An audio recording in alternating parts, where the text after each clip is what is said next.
Capítulo 8. Clemencia profirió un grito escalofriante mientras sacudía la mano desesperada para quitarse las víboras de encima. Las diminutas perforaciones provocadas por sus colmillos supuraban los mismos colores neón de sus pieles. Entre sus dedos se escurría un pus teñido de rosa, azul y amarillo brillante. Unos ayudantes del laboratorio, con batas blancas, se materializaron de inmediato a su lado. Dos de ellos inmovilizaron a Clemencia en el suelo, mientras un tercero le inyectaba un líquido negro con una amenazadora aguja hipodérmica. Los labios de la muchacha se volvieron morados y, a continuación, tiesos, antes de que perdiera el conocimiento. Los asistentes la tumbaron en una camilla y se la llevaron. Coriolanus empezó a seguirlos, pero lo detuvo la voz de la doctora Gaul. «Tú no, Snow. Quédate». «Pero si ella», tartamudeó él, «¿se va a morir?» «¿Quién sabe?», replicó la doctora Gaul, que había vuelto a meter una mano en el tanque y deslizaba los dedos nudosos sobre sus mascotas. «Es evidente que su olor no estaba en las hojas. Así que, ¿has escrito la propuesta tú solo?» «Sí». No tenía sentido mentir. Mentir probablemente acababa de costarle la vida a Clemencia. Era evidente que se enfrentaba a una lunática a la que debería tratar con sumo cuidado. «Bien, por fin, la verdad. No me gustan los embusteros». «¿Qué son las mentiras, sino intentos por ocultar algún tipo de debilidad? Como vuelva a ver esa faceta tuya, te apartaré del programa. Si el decano Highbottom te castiga por ello, no me interpondré en su camino. ¿Ha quedado claro?» Se envolvió una de las serpientes rosas alrededor de la muñeca, como un brazalete, y pareció quedarse admirándola. «Muy claro. Tu propuesta es buena, bien razonada y fácil de ejecutar. Voy a recomendarle a mi equipo que la revise e implemente una versión de la primera fase». «De acuerdo», dijo Coriolanus, que no se atrevía a formular salvo la más insulsa de las observaciones, rodeado como estaba de criaturas mortíferas que obedecían la voluntad de la doctora. La doctora Gaul se rió. «Bah, vete a casa, o a ver a tu amiga, si todavía queda algo de ella. Es la hora de mi leche con galletas». En su prisa por salir de allí, Coriolanus tropezó con un tanque lleno de lagartos, cuyos ocupantes se volvieron frenéticos. Se equivocó al doblar una esquina, después otra, y acabó en una macabra sección de laboratorio cuyas vitrinas contenían humanos con partes de animales injertadas en el cuerpo. Diminutos volantes de plumas alrededor del cuello, garras o incluso tentáculos en vez de dedos, y algo, agallas tal vez, incrustado en el pecho. Su aspecto lo sobresaltó, y cuando algunos de ellos abrieron la boca para implorarle, comprendió que eran Avocs.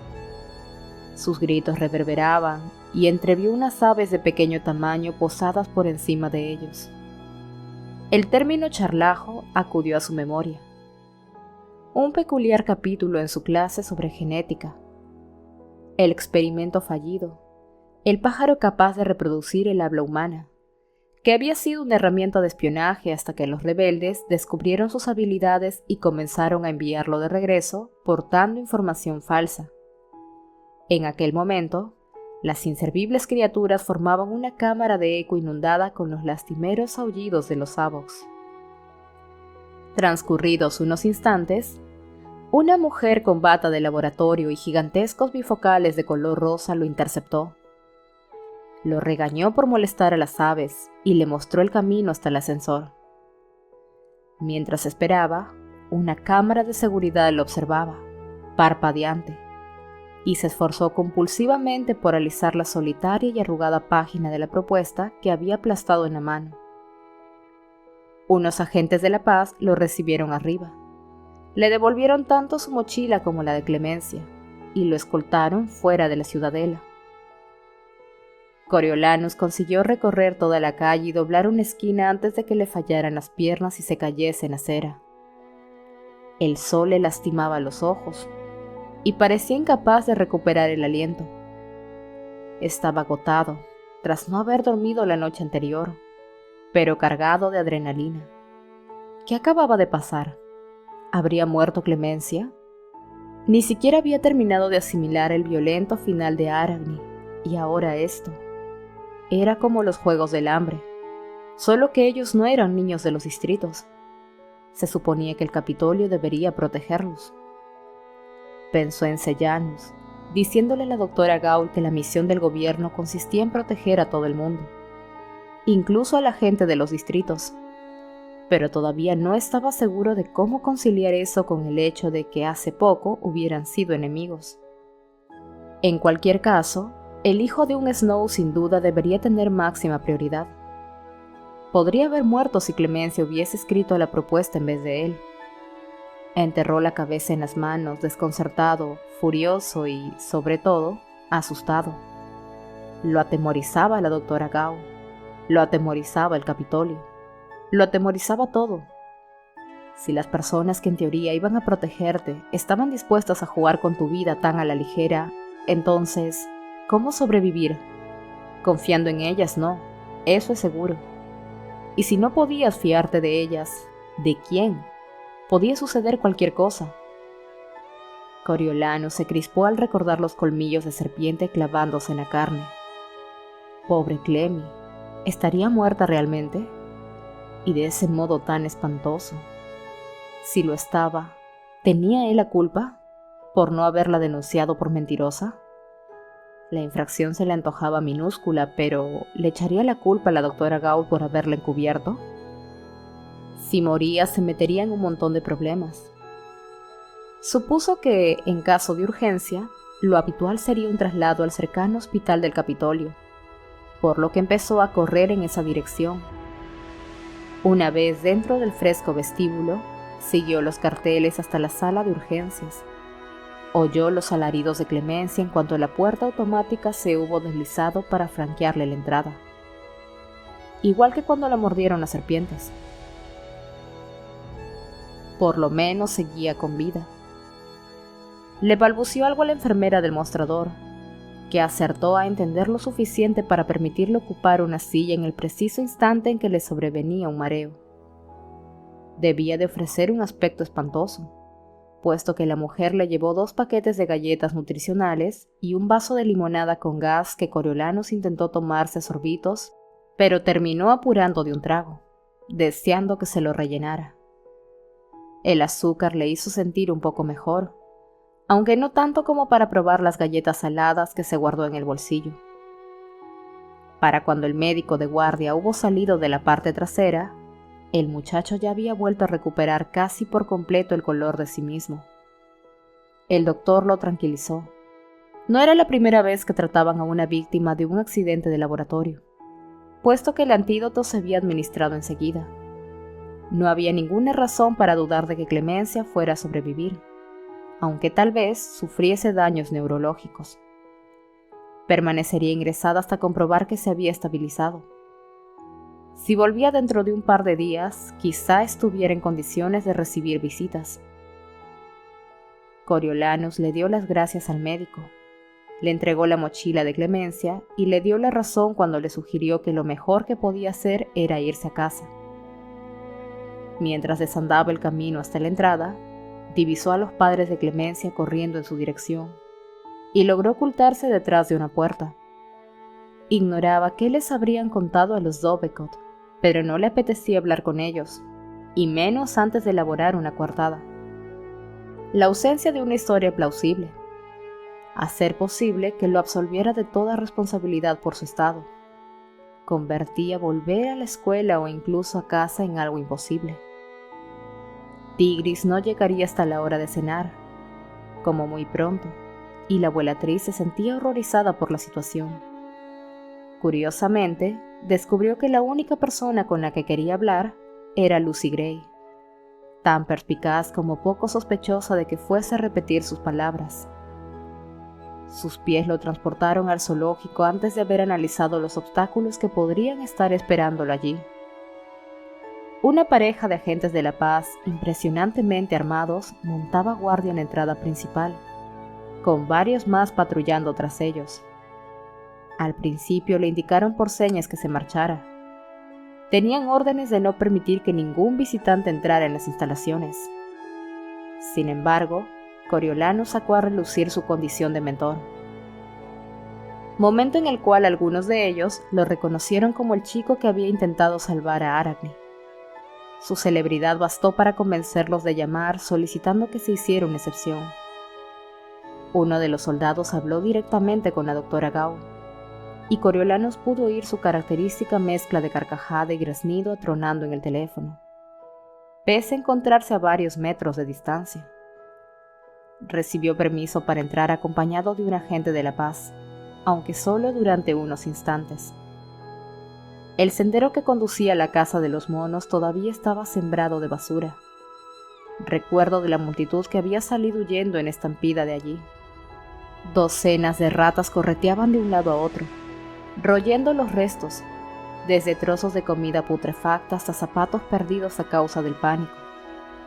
Aunque el sol brillaba en lo alto, varios mapaches exploraban los alrededores, afanando desperdicios con sus diestras manitas. Uno de ellos se dedicaba a mordisquear una rata muerta y amenazaba a los demás para que no se acercaran. «Este no es el zoológico que yo recordaba», se lamentó el agente de la paz.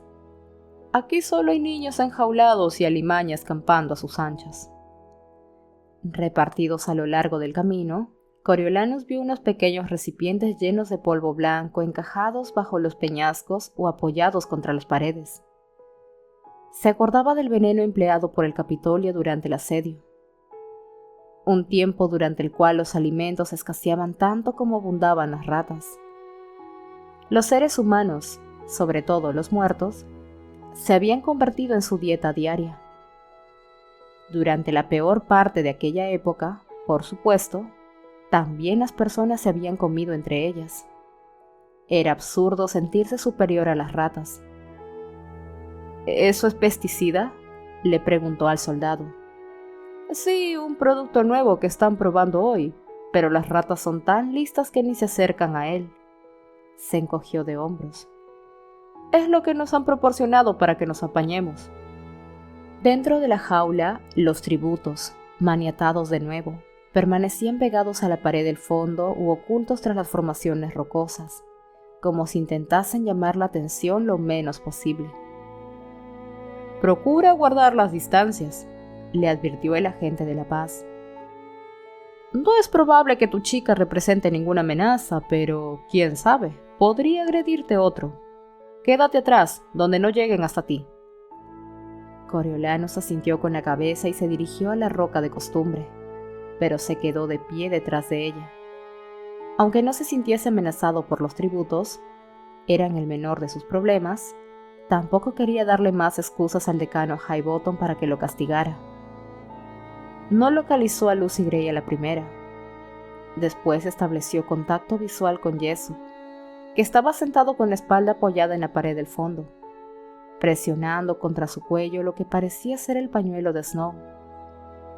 Jessup le propinó una sacudida al bulto que tenía a su lado, y Lucy Gray se sentó de golpe, sobresaltada. Dio la impresión de sentirse desorientada por unos instantes. Cuando vio a Coriolanus, se restregó los ojos somnolientos y se peinó con los dedos el cabello suelto hacia atrás. Perdió el equilibrio al incorporarse y se estiró para apoyarse en el brazo de Jessup. Todavía con paso inestable, empezó a cruzar la jaula en su dirección, arrastrando las cadenas con ella. ¿Se debería al calor? ¿Al trauma del asesinato? ¿Al hambre?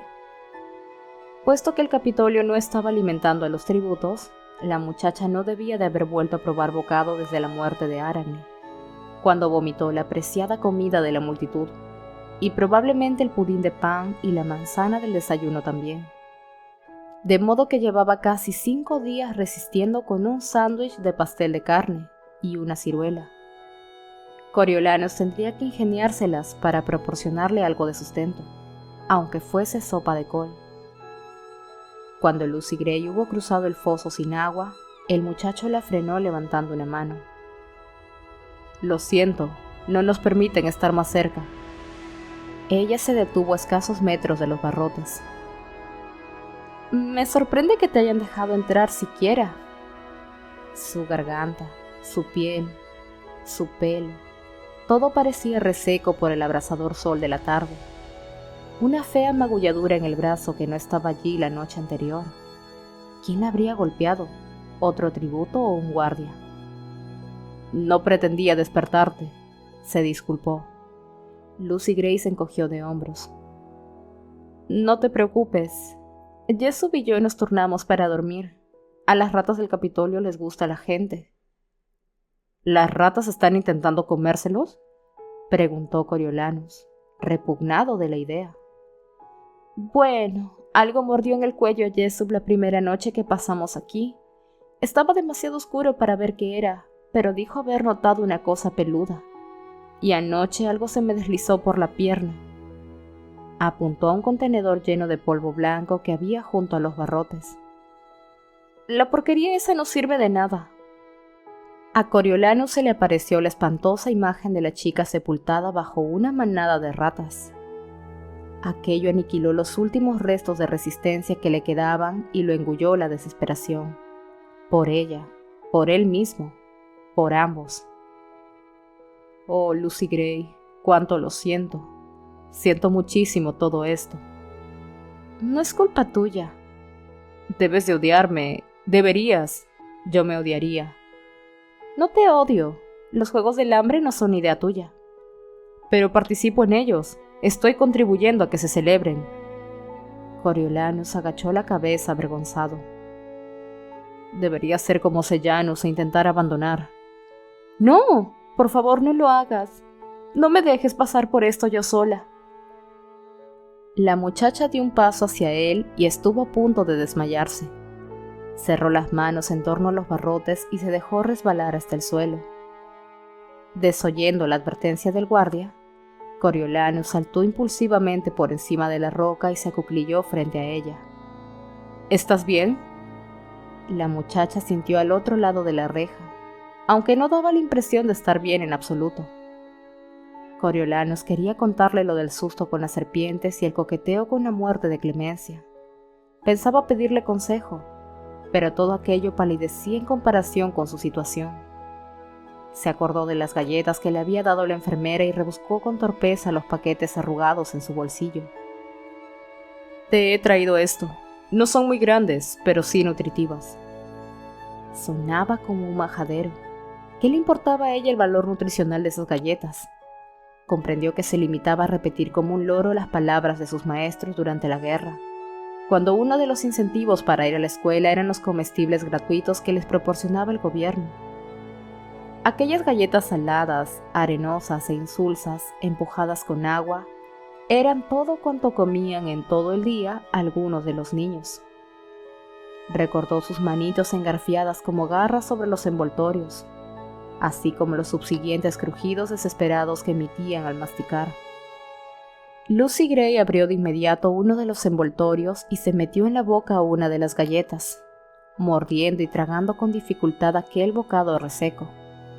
Se llevó una mano al estómago, exhaló un suspiro y se comió la segunda más despacio. El alimento parecía haber restaurado en parte su concentración, y cuando habló de nuevo su voz sonó más calmada. Gracias, dijo. Eso está mejor.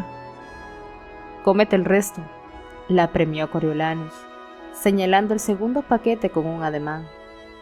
Ella sacudió la cabeza. No, las guardaré para Jessup. Ahora es mi aliado. ¿Tu aliado? Coriolanus estaba desconcertado. ¿Cómo se podía tener un aliado en los Juegos del Hambre? Ajá, los tributos del Distrito 12 caerán en equipo, dijo Lucy Gray. No es ninguna lumbrera, pero sí fuerte como un toro. 2 galletas parecían un pequeño precio a pagar por la protección de Jessup. Te conseguiré más comida en cuanto pueda. Al público se le permitirá enviar comida al estadio, ya es oficial. Eso estaría bien. Más comida estaría bien. La muchacha inclinó la cabeza hacia adelante y la apoyó en los barrotes. En ese caso, como me sugeriste, tendría sentido cantar, hacer que la gente quiera ayudarme. En la entrevista podrías volver a cantar esa canción sobre el valle. Tal vez. Lucy Gray arrugó el entrecejo, pensativa. ¿La retransmitirán para todo Panem o solo en el Capitolio? Para todo Panem, creo, aunque no recibirán nada de los distritos. Tampoco lo esperaba, no lo decía por eso. En cualquier caso, a lo mejor canto. Sonaría mejor si me acompañase una guitarra o algo parecido. Puedo buscarte una. Como si los Snow tuvieran algún instrumento musical.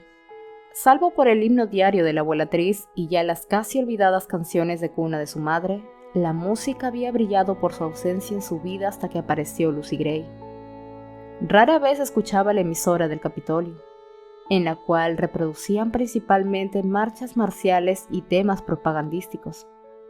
Todos le sonaban igual. ¡Eh! El agente de la paz le indicó que se alejara del sendero. ¡Demasiado cerca! De todas formas se ha acabado el tiempo. Coriolanus se puso de pie. Será mejor que me marche, si quiero que vuelvan a dejarme pasar. Claro, lo entiendo. Y gracias por las galletas y por todo, dijo Lucy Gray agarrándose a los barrotes para levantarse con dificultad. El muchacho introdujo el brazo entre los barrotes para ayudarla. No es nada. Para ti, a lo mejor, pero para mí significa muchísimo que venga alguien a verme, como si todavía importara. Importas, le aseguró Coriolanus. Bueno, todas las pruebas apuntan a lo contrario. Lucy Gray hizo tintinear las cadenas y las tensó. A continuación, como si acabara de acordarse de algo, elevó la mirada hacia el cielo. A mí me importas, insistió él. Quizá el Capitolio no la valorase, pero él sí. ¿Acaso no acababa de sincerarse con ella? Hora de irse, señor Snow, lo llamó el agente de la paz. A mí me importas, Lucy Gray, repitió Coriolanus. Aunque sus palabras atrajeron la mirada del atributo de nuevo hacia él, aún parecía distante. Mira, chico, no me obligues a denunciarte, dijo el soldado. Tengo que irme. Coriolanus empezó a alejarse. Oye, exclamó ella con cierta urgencia. Su mentor se volvió. Oye, quiero que sepas que en realidad no creo que estés aquí ni por las notas ni por la gloria. Eres una rara ave, Coriolanus. Lo mismo digo, sonrió él. Lucy Gray agachó la cabeza en señal de consentimiento y regresó junto a Jessup, con sus cadenas trazando una estela en la superficie cubierta de heno sucio y heces de rata. Cuando llegó junto a su compañero, se tumbó y se cogió hasta formar un ovillo, como si el breve encuentro la hubiera dejado agotada. Tropezó en 2 ocasiones mientras salía del zoológico, y reconoció que estaba demasiado cansado para encontrarle ninguna solución satisfactoria a ninguno de sus problemas. Ya era lo bastante tarde como para que su llegada a casa no despertara sospechas, por lo que se dirigió al piso. Tuvo la mala suerte de tropezarse con su compañera de clase Persephone Price, la hija del infame Enero Price, quien una vez había canibalizado a la doncella. Terminaron caminando juntos, dado que eran vecinos. A ella la habían nombrado mentora de Miesen, un robusto chico de 13 años del Distrito 4, por lo que había estado presente cuando los llamaron en clase a Clemencia y a él. Coriolanus temía que le preguntase por la propuesta, pero ella aún estaba demasiado conmocionada por la muerte de Arachne como para hablar de otra cosa. Por lo general, evitaba por completo a Persephone, puesto que nunca podía evitar preguntarse si habría conocido los ingredientes del caldo que se servía en su casa durante la guerra. Durante algún tiempo se había sentido intimidado por la muchacha, pero ahora solo le inspiraba asco, sin importar cuántas veces se recordase que ella era inocente. Con sus hoyuelos y sus ojos entre verdes y castaños, era más bonita que cualquier otra chica de su promoción, con la posible excepción de Clemencia. En fin, de la versión prepicadura de serpiente de Clemencia. Pero la idea de besarla lo repugnaba. Incluso ahora, Mientras le daba un emotivo abrazo de despedida, solo podía pensar en aquella pierna amputada. Coriolano se arrastró hasta la planta de arriba. Sus pensamientos eran más siniestros que nunca con el recuerdo de la desventurada doncella que se había desplomado a causa del hambre en la calle. ¿Hasta cuándo era razonable esperar que aguantase Lucy Gray? Se estaba consumiendo a marchas forzadas, débil y distraída, lastimada y rota, pero sobre todo, sucumbiendo lentamente a la inanición. Quizá mañana ni siquiera fuese capaz de sostenerse en pie. Si no encontraba la manera de alimentarla, perecería antes incluso de que comenzasen los juegos del hambre.